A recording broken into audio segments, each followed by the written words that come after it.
प्रत्येक वर्ष एठी ए गुरु पूजन दिवस पालन करा जाए। गायक रत्न स्वर्गत लोकनाथ करंकर जयंती यही जगह को मिसिकी दुई थर आमर करा जाए। कारण प्रथम करती गायक दक्षिण केशरी रामचंद्र कर, द्वितीय आमर श्रद्धांजलि बलवंत राय।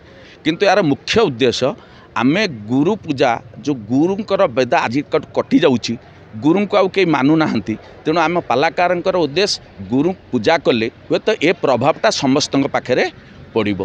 तेणु गुरु पूजाटा को समस्ते आपणे नबा कथा। किंतु गुरु आमर कई हुए तो जेकोसी जगार होना कि जहाँ को आम गुरु बोली मानिचे ताकू सर्वप्रथम आम सम्मान दबा। से आम पालाकार गुरु पूजन दिवस को आम आरंभ करूँ। आउ लोकनाथ कर गुरु बोली भावी प्रणाम करी तांकर आशीर्वाद भिक्षा करुछु।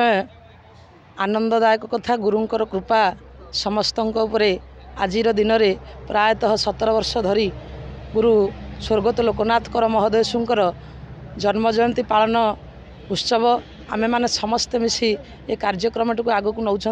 तेणुक गुरुंकर कृपा समस्त वर्षा हवा द्वारा आम मन को मध्य किछि आशीर्वाद मिलूँ।